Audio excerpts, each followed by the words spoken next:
دریم مورد هم د ښځې تل د یوې ژورې او مینهناکې اړیکې غوښتونکي او مینه نارینهو ته د ژوند یوه برخه یعنې یوه ټوټه ده د نارینه لپاره. یعنې داسې اجازه راکوي ووایم چې که احیانا انسان موږ وویشو، یعنې د انسان اروا په اتو برخو وویشو.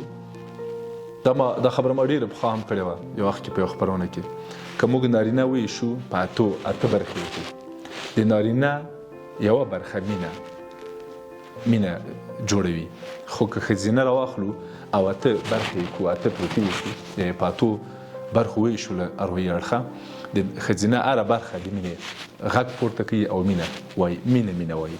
یعنې کولی شم ووایم چې ښځه ټوله په مینه او نارینه د نارینهو ژوند یوه برخه په مینه ولاړ ده.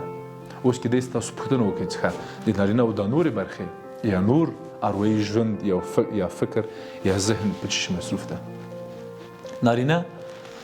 ښځینه او نارینه دواړه په ګڼو برخو کې مشترکات سره لري، مثلا سیاست، تاریخ، بازار، بزنس او مذهب او نور مسایل. اما ښځینه ته لومړی خبره د ښځې لپاره مینه ده او اړیکې دي، روابط دي. خو د نارینه لپاره لومړی خبره مینه او روابط نه دي، هغه یې ویشي. یعنې مینې ته یوه برخه د فکر ورکوي، سیاست ته یوه بله برخه د فکر ورکوي، مذهب ته یوه بله برخه د فکر ورکوي، اړیکو ته یوه بله برخه، او بازار ته، تجارت ته، کاروبار ته، نورو مواردو ته، حتی ظاهري مواردو ته یوه بله برخه ورکوي.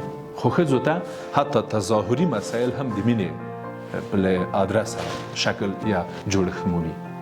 نارینه که مینه هم کوي، که اړیکې ساتي، ډېر ځله دته سیاسي مسایل پکې مهم وي، ډېر ځله د اقتصادي موخې پکې لټوي. یعنې ډېر ځله نارینه سیاسي ودونه کوي، کېدای شي تاسو ته جالب وي.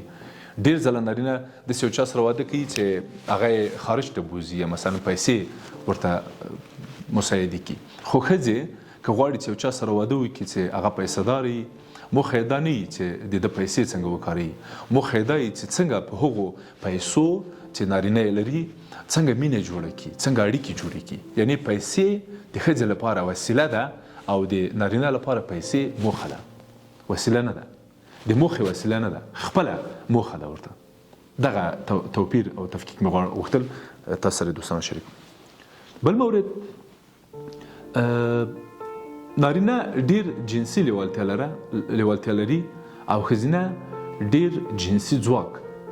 یعنې له جنسي اړخه د ښځینهو ځواک او قدرت ډېر پراخ او ډېر زیات د نظر د نارینهو ځواک ده. خو د نارینهو بې لیوالتیا او خوښول یې نارینهو ته ډېر جدي دي. یعنې نارینه ډېر جنسي خوښونکي دي، ډېر فکر پې کوي، ډېر وخت ورکوي، ډېر ورته لومړیتوب دي. خو ښځینهو ته ډېر لومړیتوب نه دي، دي ورته مهم دي، ډېر ارزښت ورکوي. ښځینه هم جنسي موارد او جنسي مسایلو ته هم د لومړي هر څه نه دي ورته.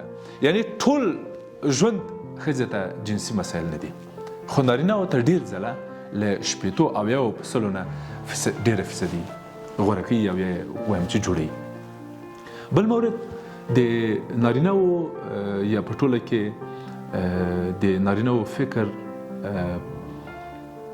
ډېر ځله نارینه په لیدلو پارېږي، یعنې تحریک کېږي، او ښځینه په خبرو او کلام.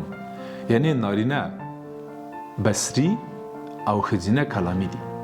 یعنې ښځینه په یوه ټوټه، په یوه خبره ټوټه کېږي، او نارینه په یوه حرکت یا مثلا په یوه مثلا لږ غاښونه یې سړي نه وي بورس، یا مثلا په سترګو کې مثلا وبښئ دا مسایل زیاتوم، خو زه غواړم ډېر عامیانه او ډېر په عامه ژبه یي چې پوه سي دوستان. که نارینه د یو چا په سترګو کې مثلا چوخړي ویني، یا مثلا د یوې ښځې غاښونه ویني چې نه بورس کوي، یا مثلا لږ یې ناپاکه ویني، دا ډېر زیات ورته مهمه دي نارینه ته. خو ښځینه کولی سي د نارینه ناپاکه بدن هم د معصومیت او د ښه شخصیت په خاطر ومني، خو نارینه یې نشي منلی.